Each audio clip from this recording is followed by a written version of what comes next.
Hallo liebe Hausbauhelden, in unserer heutigen Haustour zeige ich euch ein Fertighaus mit Einliegerwohnung und separatem Tiny House, das als Homeoffice bzw. Garden Office, Poolhaus oder Wohnung für die erwachsenen Kinder genutzt werden kann. Das neue Musterhaus Mühlenbeck von Kampa nördlich von Berlin ist innen auch sehr, sehr hochwertig und aus einer Hand ausgestattet und als energetisches Selbstversorgerhaus angelegt. Was ihr davon habt und wie das Ganze aussehen kann, das schauen wir uns heute zusammen an.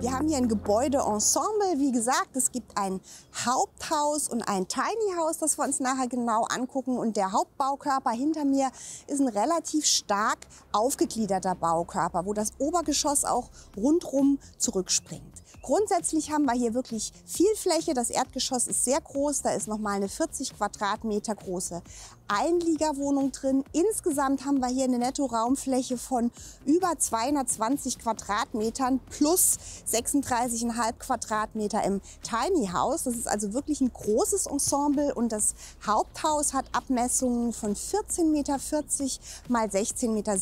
Da sind jetzt alle Vor- und Rücksprünge mit eingerechnet. Wie gesagt, das Erdgeschoss ist sehr groß, weil da noch die Einliegerwohnung drin ist und das Obergeschoss springt rundherum zurück. Was das im Obergeschoss für Ausblicke und Vorteile bringt, das schauen wir uns auf jeden Fall an. Auf diesen Rücksprüngen ist teilweise bekiest, teilweise begrüntes Flachdach, was eben auch sehr schön ist für die Räume im Obergeschoss. Und obendrauf auf dem Obergeschoss haben wir ein 15 Grad geneigtes Satteldach. Ihr seht auch schon, da ist eine Photovoltaikanlage drauf. Hier haben wir rund 11 Kilowatt Peak Leistung im Haus. Gibt es dazu auch einen Speicher mit 15 Kilowattstunden Speicherkapazität, den wir uns anschauen. Und auf diesem Haus sind keine Dachflächenfenster drauf. Das hat natürlich den Vorteil, dass man erstens viel Platz für Photovoltaik hat und innen ist auch ein Ausbau Dach gleich Decke, sodass man da auch viel Licht von den Seiten reinholen kann. Der Baukörper lebt stark von den vielen Vor- und Rücksprüngen. Wir sehen auch, die Putzfassade ist oben etwas dunkler abgetönt als unten. Ansonsten haben wir auch Holzelemente, also eine vorgehängte Fichtenfassade, die einzelne Elemente gliedert. Zum Beispiel hier dieses Sitzfenster in der Einliegerwohnung, das da rausspringt. Das ist immer die aufwendigste Art und Weise, ein Sitzfenster zu machen, weil man oben eben auch ein Flachdach hat. Wir sehen von innen, wie das aussieht und ich sage euch natürlich auch, was es für preisgünstigere Möglichkeiten gibt. Von der Farbgestaltung sind die Dachuntersichten dunkel gehalten. Vielleicht noch wichtig zu wissen, es gibt in beiden Geschossen eine Geschosserhöhung. Das obere Geschoss hat noch eine Kniestockhöhe im Rohbau von 2,85 Meter. Das heißt, man hat innen tatsächlich lichte Höhe 2,70 Meter, bis die Dachschräge ansetzt. Und die Dachuntersichten sind in so einem dunklen Anthrazitton gehalten. Das ist der klassische Ralton 7016, in dem auch die Flaschner-Arbeiten gemacht sind. Also das heißt, diese Attika-Abdeckung, alles pulverbeschichtetes Alu in diesem dunklen Ton. Bevor wir reingehen, eine kurze Info zu diesem Wandaufbau, weil der bei dem Hersteller wirklich was Besonderes ist. Der Hersteller nennt es Multitech. Das ist ein dreischaliger Wandaufbau, also eine Holzverbundkonstruktion mit einer Passivhausdämmung. Innen gibt es standardmäßig eine gedämmte Installationsebene, was eben sehr praktisch ist, weil man auch nachträglich dann Installationen sehr gut ändern und verziehen kann. Und außen gibt es eine vorgehängte hinterlüftete Fassade, wo sich alle Materialien integrieren lassen, also Holz, Naturstein, aber auch Putz. Und auch diese Putzfassade ist eine hinterlüftete Konstruktion. Das heißt also, Feuchtigkeit kann immer gut abtransportiert werden und es ist für den sommerlichen Wärmeschutz eben besonders gut, weil keine Stausituationen entstehen, warme Luft immer abtransportiert werden kann, hohe Masse drin ist in der ganzen Geschichte und ihr dadurch auch einen guten sommerlichen Wärmeschutz habt. Die Fenster sind Kunststofffenster, zweifarbig foliert, außen auch dieser Anthrazitton, den ich eben schon genannt habe, 7016. Und es ist auch ein besonderes Sicherheitskonzept hier verbaut. Das Ganze ist ein Smart Home, sage ich euch auch ein bisschen was dazu. Wir haben hier eine Kameraüberwachung. Wir haben einen Fingerprint-Key bzw. elektrisch motorisierte Schlösser, die immer alles verriegeln, auch Fenster, die verriegelt werden können.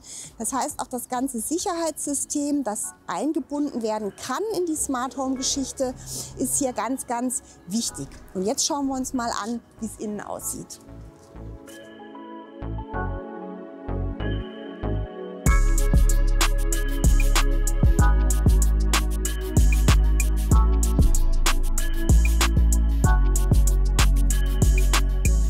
In diesem Musterhaus ist alles ein bisschen größer. Das gilt auch für die Diele, die hier mit 30 Quadratmetern wirklich sehr groß bemessen ist. Das hängt damit zusammen, dass hier im Musterhaus auch Empfänge und kleine Veranstaltungen gemacht werden sollen, wo man den Platz braucht. Wenn ihr das im Einfamilienhaus kleiner haben wollt, könntet ihr natürlich die Wand zum Wohnzimmer hier ein bisschen rüber versetzen oder auch die Einliegerwohnung, die jetzt hier anschließt, ein bisschen vergrößern. Das wäre also kein Problem.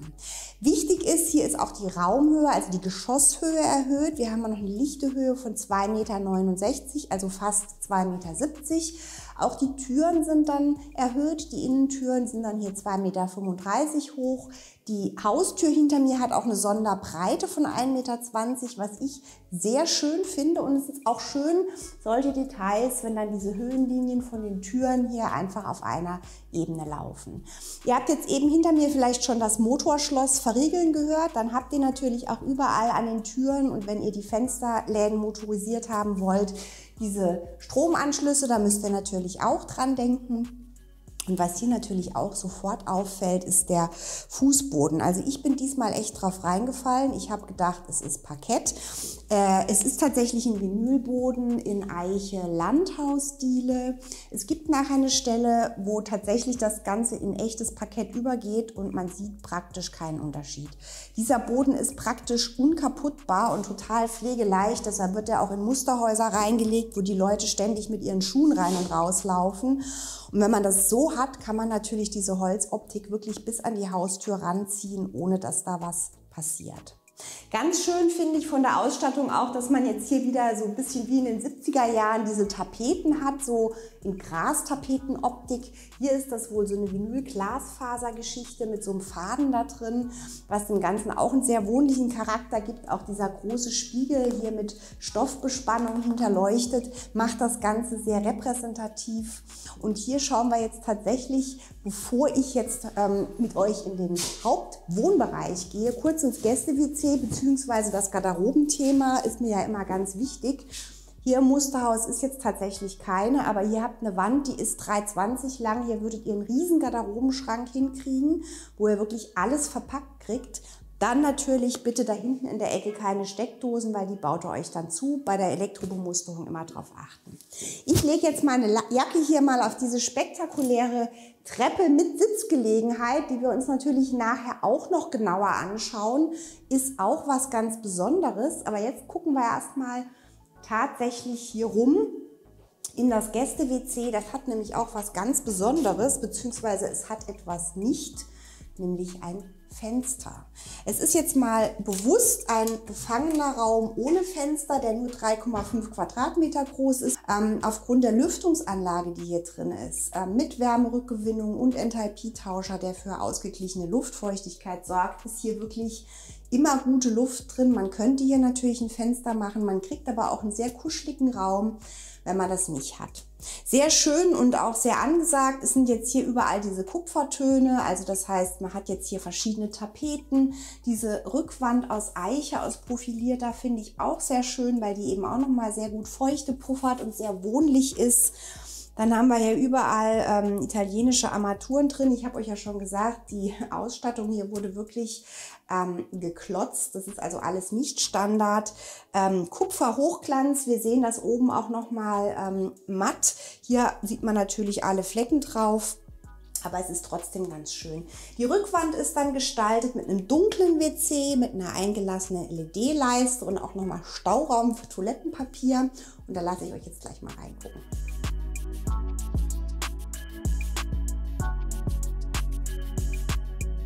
Jetzt kommen wir hier vom Gäste-WC rüber in den offenen Wohn-Ess-Kochbereich.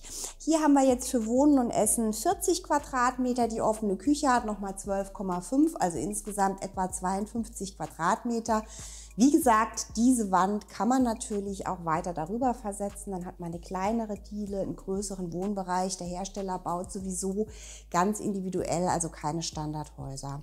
Was wir jetzt hier gerade sehen, ist von diesem erwähnten KNX Smart Home System so ein Touchpanel.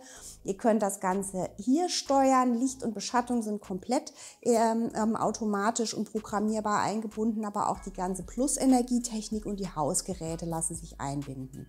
Ihr könnt das per App auch via Handy steuern, aber für Licht und Beschattung gibt es dann hier eben auch immer diese Taster, wo man vor Ort die Lamellen, Jalousien hoch und runter fahren bzw. das Licht auch einfach per Schalter an- und ausmachen kann. Wir haben jetzt hier den Wohnbereich wirklich sehr offen zur Küche, deshalb gibt es nachher auch eine Nebenküche. Ich sage euch mal kurz was zu diesen Fenstern hinter mir. Wir haben hier relativ viele Festverglasungen im Haus, weil man muss das ja auch gar nicht alles öffnen können. Hier haben wir jetzt immer die 2,40 Meter Höhe und da an der Stelle dann die 2 Meter Breite. Ihr wisst ja, was ich immer sage, bodentiefe Fenster, Sofas davor ist jetzt nicht so mein Ding, kann man aber natürlich machen.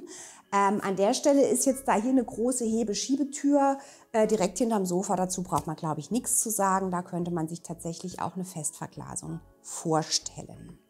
Dann geht es jetzt hier weiter in den Essbereich und das ist jetzt sinnvollerweise tatsächlich so, dass der Erker so dimensioniert ist, dass man da auch einen großen Tisch rein bekommt. Deshalb sage ich euch das kurz. Wir haben hier wirklich 3,60 Meter Breite. Der Erker springt etwa 2,50 Meter raus. Das heißt, hier kriegt man wirklich gut einen großen Tisch hin. Und hier haben wir jetzt eben tatsächlich auch auf den zwei Seiten eine Festverglasung. Die 2,40 Meter Höhe hatte ich euch ja schon gesagt. Hier sind es 3,20 Meter, weil das ein sehr großes Element ist. Ist es jetzt hier bei 1,60 Meter geteilt. Hier haben wir jetzt die Festverglasung 2,20 Meter und hier gibt es dann eine Hebeschiebetür. Wir haben auf beiden Seiten eine Terrasse, die man aufmachen kann, die dann noch eine lichte Durchgangsbreite von 95 Zentimetern hat. Das heißt, hier kommt man auch mit Tablett in der Hand gut raus. Eine Sache, die ihr euch überlegen müsst mit den Vorhängen, auch nur eine Kleinigkeit, wenn ihr hier den Öffnungsflügel habt, klemmt sich da immer so schön die Gardine ein. Also ich würde mir das tatsächlich überlegen, das dann so zu machen, dass man die irgendwie ganz rüberschieben kann, wenn ihr da an der Ecke was hängen haben wollt. Ist nur eine Kleinigkeit, aber das ist sowas, was einen dann im Alltag hinterher immer nervt. Vielleicht noch zu diesem schönen ovalen Tisch eine Bemerkung. Ihr seht schon die Platten hier auf diesem Wohnzimmermöbel, die Arbeitsplatte in der Küche und auch die Tischplatte sind im gleichen Material gestaltet.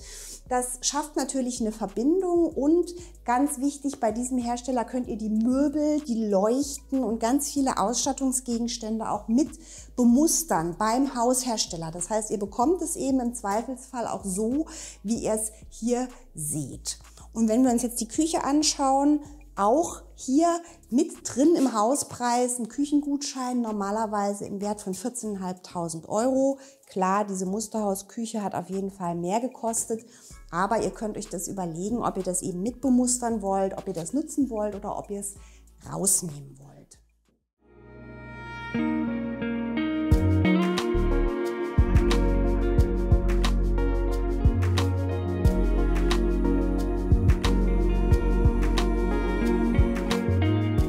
Jetzt sind wir auch schon in der Küche angekommen, die hier wirklich sehr offen angeschlossen ist. Wir haben hier zur Trennung zu diesem Essbereich diese Arbeitstheke, auch nochmal hier mit der Theke zum Sitzen. Wir haben hier 92 cm mal 2,50. Hier ist also rechts und links vom Kochfeld wirklich schon viel Platz zum Arbeiten. Das ist nicht nur eine Beleuchtung, die es hier wirklich sehr gleichmäßig hell macht, was echt wichtig ist beim Kochen, sondern das ist auch eine Umlufthaube.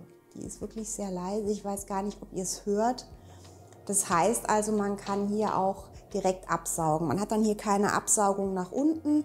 Das hat den Vorteil, dass man hier eben die oberste Schublade unter dem Herd auch nutzen kann. Ansonsten ist die ja zu, finde ich sehr praktisch, wenn man dann hier gleich so eine Gewürzschublade drin hat. Das ist einfach ganz gut. Und ihr habt ja hier eine Lüftungsanlage drin, könnt ihr nachher sehen, da an der Decke gibt es auch nochmal eine Absaugung von der kontrollierten Lüftungsanlage, sodass die Luft in der Küche und in den Bädern eben abgesaugt wird. In den Wohnräumen im Boden gibt es Zulässe, die zeige ich euch nachher auch nochmal an geeigneter Stelle. Jetzt schauen wir uns erstmal die Küche zu Ende an. Hier ist jetzt ein Abstand von 1,40, das ist wirklich viel. Also hier ist auf jeden Fall genug Bewegungsspielraum. Und was ich in der Küche immer sehr schön finde, ist, wenn es da eben auch nochmal einen Zugang zur Terrasse gibt. Die Tür ist jetzt hier 1 Meter breit, da kommt man also wirklich gut raus. Das ist jetzt ein Drehkippbeschlag. Das heißt, ich habe hier keinen schwellenfreien Ausgang nach draußen. Das muss aber auch nicht sein. Und was ich sehr schön finde, ist, dass hier auch gleich überdacht ist. Das heißt, das ist eben auch Wind- und Wettergeschützt, Schlagregen geschützt. Wenn ihr hier eure Kräuter stehen habt, könnt ihr da bei jedem Wetter hin. Und diese Untersicht ist auch sehr schön gestaltet mit so dunklen Holzplatten, die auch nochmal in Anthrazit gestrichen sind, die da sehr schön mit so einer Aluleiste in die Wand einbinden. Und hier auf der Seite haben wir jetzt eine riesen Festverglasung, die ist 2 Meter mal 1,50. Arbeitshöhe ist hier ganz klassisch 90 Zentimeter. Das ist dann eben so platziert, dass die Arbeitsplatte hier gleich reinlaufen kann. Und durch diese Nische hat man hier eben auch echt noch mal mehr Platz. Wir haben hier fast 80 Zentimeter Tiefe für diese Arbeitsplatte, was sehr schön ist. Toll ist natürlich, wenn man da rausgucken kann. Auch klar muss euch sein, man sieht das schon mit der Scheibe direkt hinterm Waschbecken, da spritzt es halt hin. Das darf einen dann optisch nicht stören. Glas kann man auf jeden Fall gut abwischen. Und insofern finde ich persönlich das sehr, sehr schön. Ihr habt jetzt hier auf jeder Seite 2 Steckdosen, da bei dem Küchenblock auch nochmal 2. Das wird wahrscheinlich in der Praxis nicht ganz reichen. Also da ruhig nochmal ein bisschen drauflegen bei der Bemusterung. Aber was bei so einer offenen Küche ganz wichtig ist, hier hinter mir klassischer Ablauf, Backofen, Kaffeemaschine, Kühlschrank, ist die Nebenküche bzw. Speisekammer und da schauen wir jetzt auch noch rein.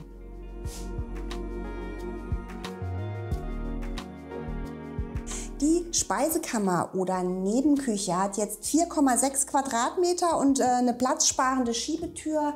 Die hat jetzt eine lichte Durchgangsbreite von 70 Zentimeter. Natürlich reicht das, aber man hätte auch Luft, hier eine etwas breitere Tür reinzumachen. Ich kann euch das nur empfehlen, dann kommt man nämlich auch hier mit einem vollen Tablett oder Getränkekisten gut durch. Überlegt euch das, ob ihr den Platz habt. Jetzt kommen wir mal hier rein und wir werden schon sehen, hier gibt es auch noch mal so eine riesen Festverglasung, genau wie in der Küche, gleiches Format, 2 Meter mal 1,50, wahnsinnig schön. Für den Raum muss man sich natürlich im Alltag entscheiden, will ich hier eine Speisekammer mit viel Stauraum, dann ohne Fenster und hier mit einer Schrankwand, oder will ich es wirklich als Nebenküche, als Vorbereitungsküche nutzen, dann würde ich euch empfehlen, hier auch nochmal eine Waschmaschine, vielleicht den Anschluss, dass die Spülmaschine hier stehen kann oder sogar auch der Backofen. Alles ist möglich. Ich würde euch im Alltag eben empfehlen zu entscheiden, was ist dieser Raum. Ihr seht schon, da hinten gibt es die nächste Schiebetür und da geht es jetzt weiter in den Technikraum. Da gibt es auch noch mal einen Zugang nach außen. Das heißt, ihr habt hier auch die Möglichkeit, über einen Nebeneingang alle Einkäufe, Getränkekisten direkt von außen reinzubringen. Und jetzt schauen wir uns kurz die Technik an. Der Technikraum hat jetzt 9,5 Quadratmeter und hier ist einiges untergebracht und zwar sehr platzsparend. Hier haben wir erstmal so eine Einbaulösung für Waschmaschine und Trockner. Ihr seht schon, die Geräte sind auch intelligent, die können also auch gekoppelt werden mit der eigenen Stromversorgung vom Dach, dass der Trockner dann angeht, wenn viel Strom da ist. Dann haben wir hier auf der anderen Seite den Elektroschaltschrank und hier wäre jetzt die sogenannte Invisible Haustechnik drin, ist. An der Stelle ist es jetzt tatsächlich die Lüftungsanlage mit Wärmerückgewinnung und diesem Enthalpietauscher, der die Feuchtigkeit regelt. Weil wir jetzt hier im Musterhaus über 200 Quadratmeter Wohnfläche und noch diese Einliegerwohnung haben, ist jetzt hier tatsächlich noch mal zusätzlich Heiztechnik, die dahinter verschwindet. Ihr habt es vielleicht außen schon gesehen, es gibt eine Luftwasserwärmepumpe, die auch reversibel laufen kann. Das heißt, die kann im Sommer auch leicht kühlen über die Fußbodenheizung. Außerdem ist hier nochmal ein großer Warmwasserspeicher drin. Wie gesagt, je nach Hausgröße ist das auch alles gar nicht notwendig. Und was ihr jetzt hier hinter mir seht, ist der erwähnte Speicher, damit ihr eben sehr autark seid. Der ist groß, der hat jetzt 15 Kilowattstunden Speicherkapazität und nochmal eine Tür nach außen. Die ist übrigens auch wichtig, weil ihr ja unter Umständen die Einliegerwohnung separat vermietet habt und dann muss der Technikraum auch für euren Mieter zugänglich sein, wenn ihr mal nicht da seid. In dem Zusammenhang würde ich euch dann empfehlen, diese Schiebetür zur Küche so zu machen, dass die auch abschließbar ist. Dann ist nämlich auch, wenn ihr mal nicht da seid und hier ist irgendwas, der Handwerker muss rein, auf jeden Fall eure Wohneinheit sicher getrennt und abgeschlossen. Jetzt sind wir hier per Rundlauf schon wieder in der Diele gelandet und sehen eine Besonderheit dieser Treppe. Das ist eine zweiläufige gerade Podesttreppe in Eiche. Das ist jetzt Echtholz. Ihr seht schon, es ist praktisch kein Unterschied erkennbar zu dem Vinylboden. Faltwerkoptik, das heißt, wir haben hier die Setzstufen in gleicher Stärke wie die Trittstufen. Dann haben wir hier diese Hafentreppenoptik mit dem Stahlgeländer. Und hier unten drunter wird jetzt der Platz genutzt für eine kleine Kids-Körner, also solange die Kinder noch klein sind zum Spielen. Das ist natürlich auch ein super Abstellraum oder der Platz für den Hund oder den Staubsaugerroboter. Auf jeden Fall eine total nette Harry Potter Ecke. Und die Treppe ist jetzt natürlich so, dass sie relativ viel Platz einnimmt, aber hier eben dadurch, dass jede zweite Stufe weggelassen ist, auch nochmal einen Sitzbereich bietet und auf jeden Fall für dieses große Musterhaus, wo man Platz hat, auch super geeignet ist. Hier geht es jetzt rüber in die Einliegerwohnung, die zeige ich euch nachher auf jeden Fall auch noch, aber jetzt gehen wir erstmal hoch.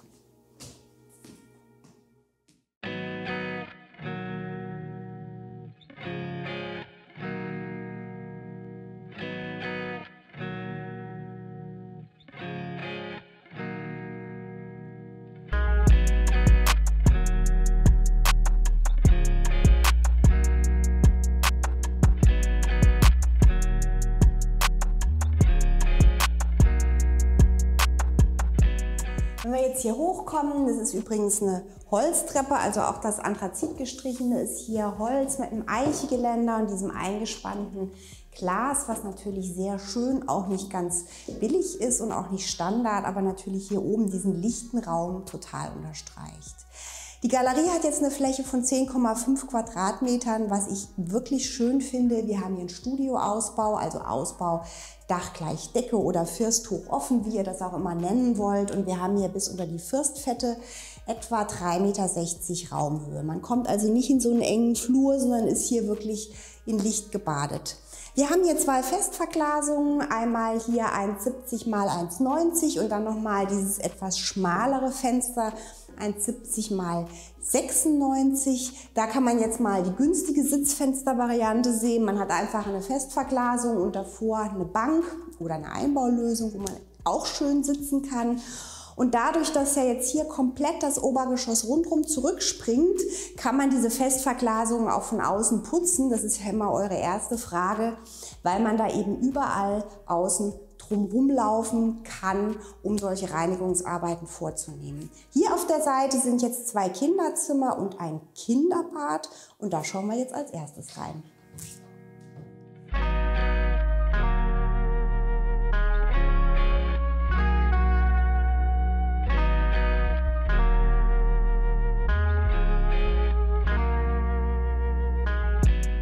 Das eine Kinderzimmer ist wie oft in Musterhäusern als Büro eingerichtet. Wir gucken da trotzdem kurz mal rein. Es ist etwas größer als das andere. Wir haben hier etwa 12,3 Quadratmeter Fläche. Man hat hier eine Brüstungshöhe von etwa 86 Zentimetern, was immer sehr gut geeignet ist, um darunter noch zu möblieren, also sprich einen Schreibtisch zu stellen. Und was ihr jetzt hier hinter mir auch ganz gut sehen könnt, sind die Auslässe von der Zuluft, von der Lüftungsanlage, die eben sowohl im Erd- als auch im Obergeschoss hier im Boden sind, meistens vor den Fenstern.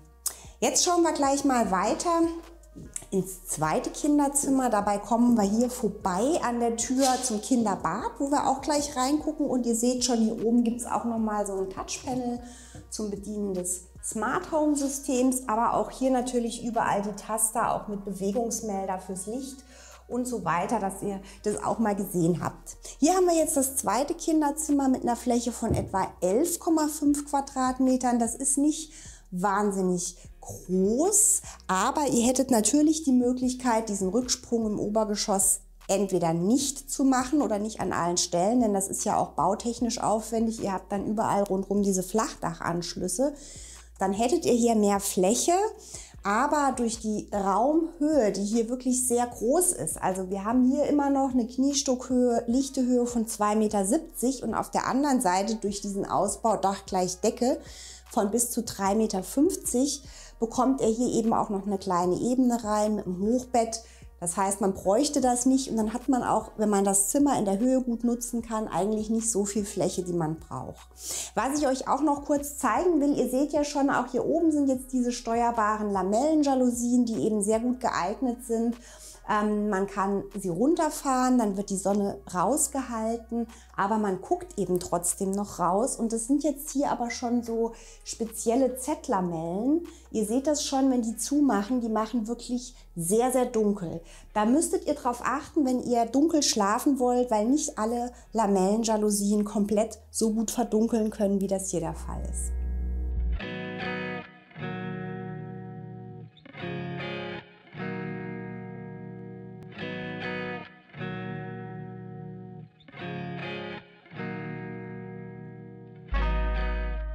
Diese Türen sind übrigens auch Sonderausstattung, nur dass ihr auf solche Details auch mal achten könnt.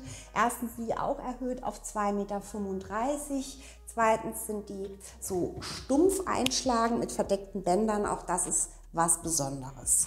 Hier nebendran zwischen den beiden Kinderzimmern liegt jetzt das Kinderbad, das mit 6 Quadratmetern auf jeden Fall sehr großzügig bemessen ist.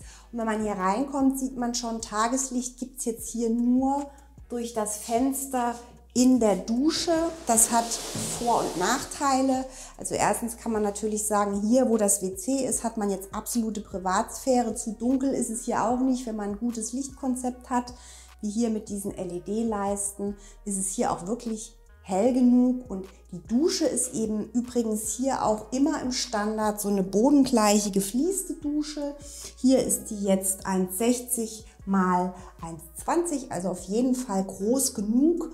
Dann kann man natürlich hier auch immer mal schnell ablüften. Dadurch, dass hier jetzt auch dieses Flachdach noch davor ist, hat man da jetzt auch sichtschutztechnisch kein Problem. Und ihr könnt nachher mal hier rumgucken. Hier gibt es auch so Einbaunischen, wo man was abstellen kann, die hinterleuchtet sind. Auch das ist natürlich wahnsinnig schön, sind aber so Ausstattungsdetails, die auch die Kosten in die Höhe treiben. Hier haben wir jetzt die Ausstattung komplett weiß matt. Auch die Armaturen, was natürlich total schick aussieht, auch glaube ich nicht so pflegeleicht ist, wie man sich das gern wünschen würde, aber zumindest weiße Kalkflecken sieht man nicht drauf. Und vom Format bei dem Feinsteinzeug haben wir hier 60 mal 1,20, also auch eine relativ große Fliese.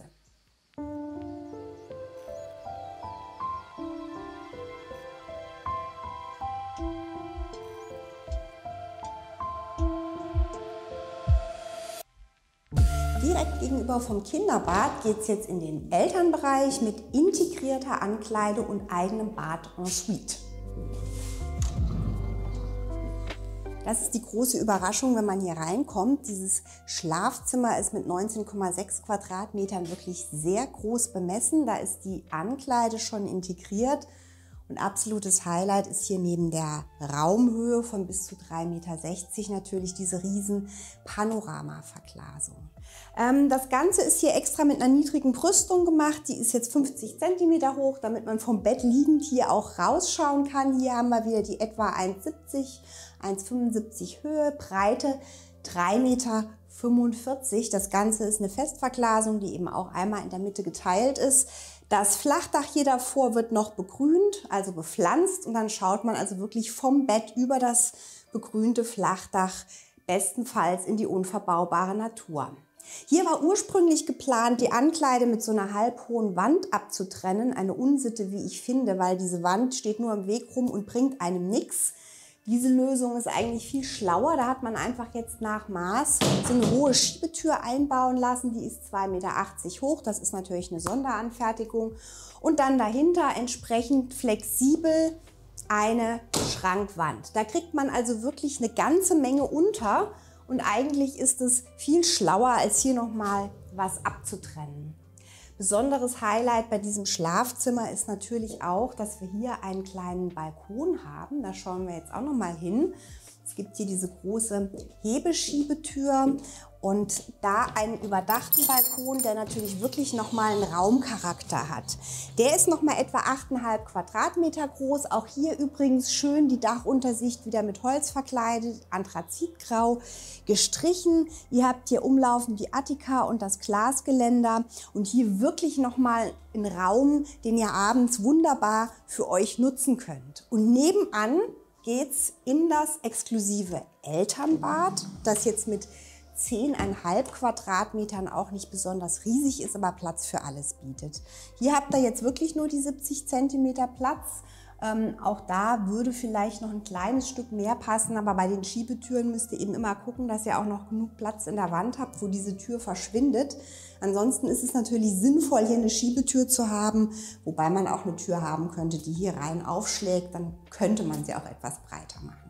Hier haben wir jetzt also auch wieder den Zugang zum Balkon. Dieser Raum wirkt unheimlich großzügig und hell durch diese Glasfront.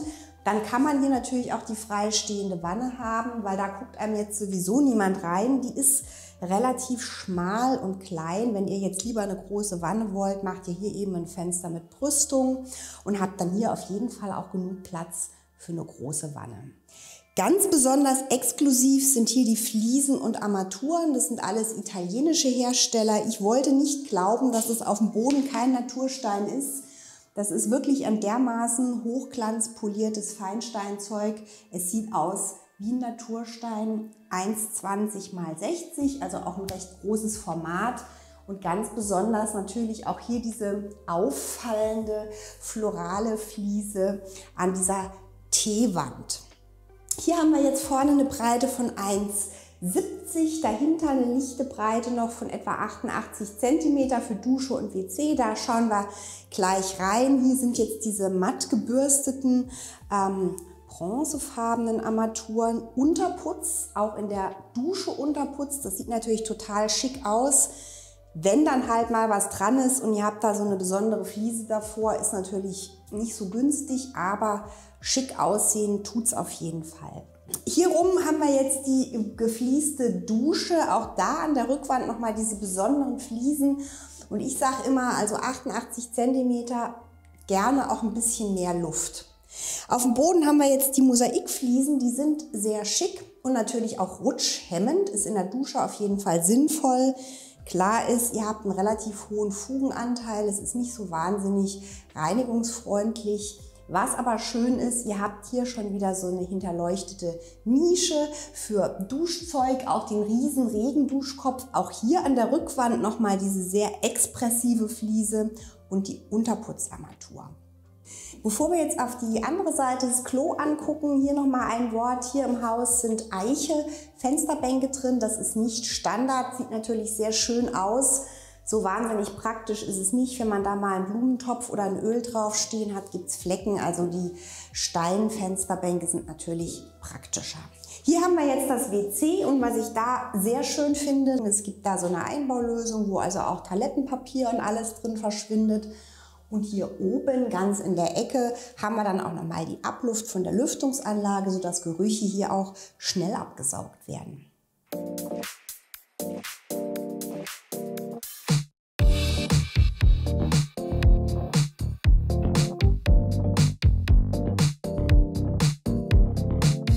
Jetzt haben wir oben alles gesehen und schauen noch mal kurz in die Einliegerwohnung hier unten, wie ich euch ja eben versprochen hatte. Die ist jetzt hier im Musterhaus offen an die Hauptwohnung angeschlossen. Wenn ihr die abtrennen wolltet, würdet ihr hier einfach eine Wand einziehen und dann sieht man jetzt hier auch schon ganz schlau im Grundriss. Wir stehen jetzt hier, Wenn das hier zu ist, entsteht dann hier im Flur auch gleich eine Nische für Waschmaschine und Trockner für die separate Einliegerwohnung.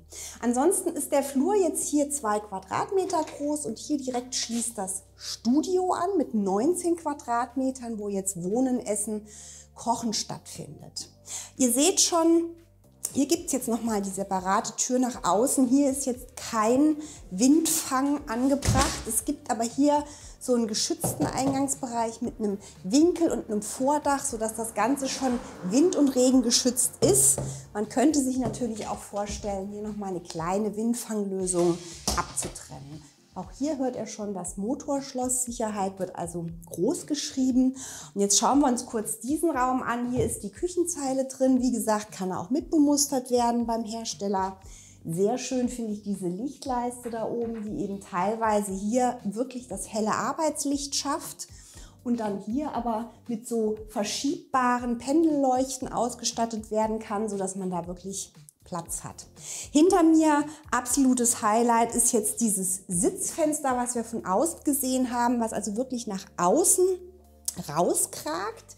Die Sitztiefe sind hier 60 cm, das Ding ist 2 x 1,80. Hier kann man es sich wirklich gemütlich machen, aber die günstigere Lösung wäre natürlich hier auch einfach eine Festverglasung in der Fassadenebene zu haben und sich dann innen so einen Sitzrahmen oder so eine Bank davor bauen zu lassen. Natürlich bräuchte man hier auch jetzt, wenn man mit einer Person hier wohnt, nicht so einen riesen Tisch. Man könnte sich hier einen kleinen Tisch vorstellen, dann hat man hier nochmal Platz für einen gemütlichen Sessel. Und hier haben wir jetzt eben wieder diese knapp 90 cm Brüstungshöhe, sodass man darunter auch wirklich gut möblieren kann.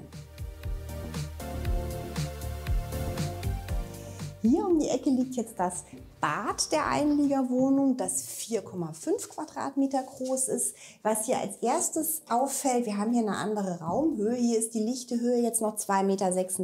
Das liegt daran, dass hier die Decke abgehängt ist. Darüber liegt die Lüftungsanlage, die Lüftungstechnik, die separate für die Einliegerwohnung. Ich finde das ganz nett, dass man das jetzt hier um diese Revisionsöffnung herum mit diesem eingelassenen LED-Band gleich auch gestalterisch einbindet und betont, und auch ganz spannend, dass man das da tatsächlich in der Dusche im Nassbereich dann auch bis unten hin durchgezogen hat. Ansonsten kommt hier Licht rein durch dieses Fenster. Das ist jetzt gleich schon mit mattiertem Glas, denn dahinter liegt ja jetzt der Eingangsbereich. Da kann man jetzt auch, weil es in der Dusche ist, nichts davor hängen. Insofern ist das ganz sinnvoll.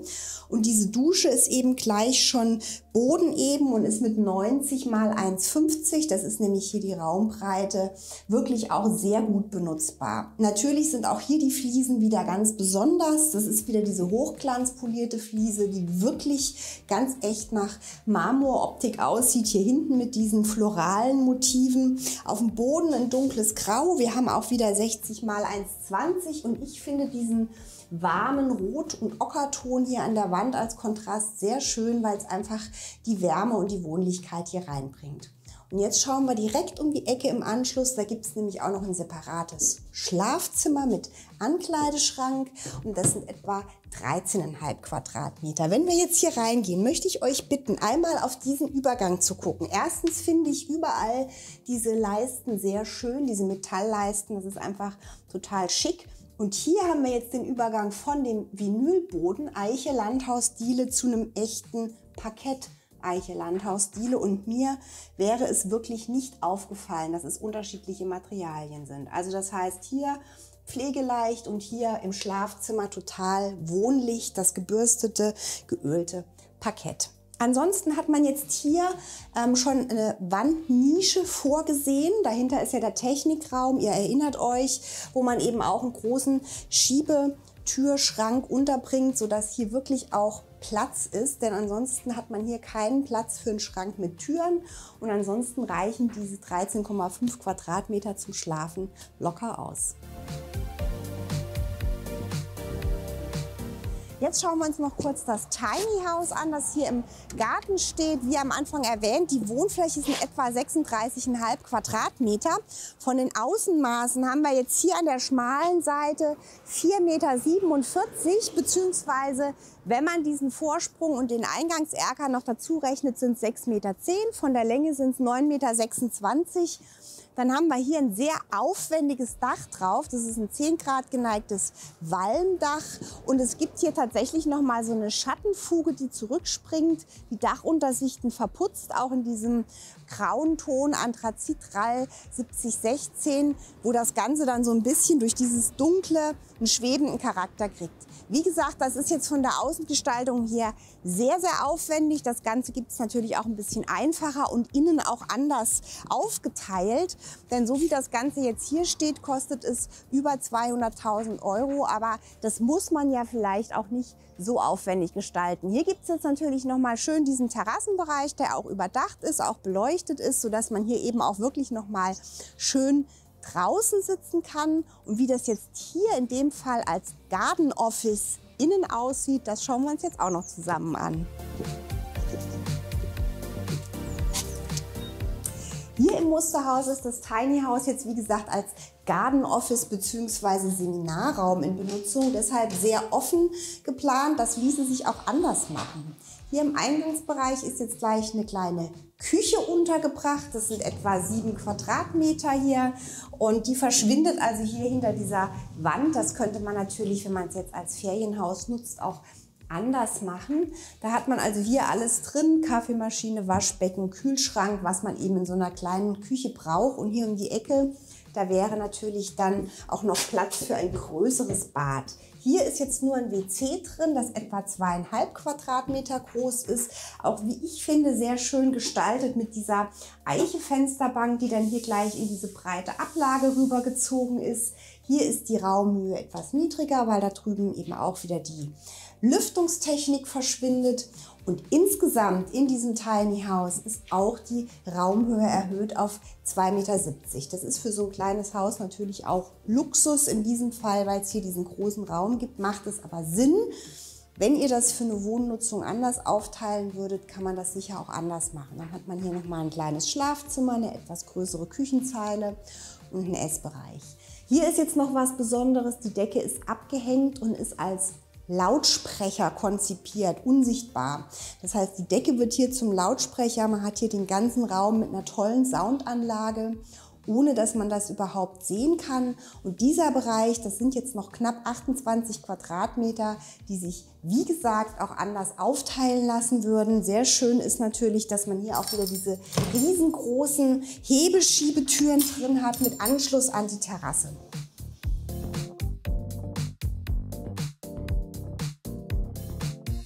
Jetzt haben wir alle Räume hier im Haus und im Tiny House gesehen und wenn ihr euch das Ganze selber mal anschauen wollt, das Musterhaus Mühlenbeck ist in der Regel im Moment geöffnet, täglich von 11 bis 18 Uhr. Es macht Sinn, dass ihr euch vorher einen Termin holt, euch ankündigt, falls sich die Öffnungszeiten ändern, dann hat man auch wirklich Zeit für euch hier. Die Grundrisse habe ich euch noch mal verlinkt unten in unserer Hausdatenbank. Da könnt ihr noch mal reinschauen und die ganzen Grundrissvarianten auch für das Tiny House, die es hier gibt, findet ihr in unserem Hausbauhelden-Magazin, das ihr ab 6. Mai am Kiosk bekommt und auch natürlich als E-Paper. Auch das blende ich euch noch mal ein. Ich habe auch eine Preisinfo für euch in die Videobeschreibung da unten gepackt und vielleicht noch mal als Hinweis, dieses Haus ist als Plus-Energiehaus auf jeden Fall förderfähig nach der neuen KfN-Förderung, die seit 1. März gilt, mit Nachhaltigkeitssiegel. Das heißt, ihr kriegt hier mit Einliegerwohnungen auch die höchstmögliche Förderung. Wenn euch das Thema interessiert, auch dazu machen wir euch noch mal ein kurz erklärt Video. Und wenn ihr das nicht verpassen wollt, dann abonniert doch am besten unseren Kanal mit Glocke, denn dann seht ihr ganz sicher auch alle weiteren Videos von und für Hausbauhelden.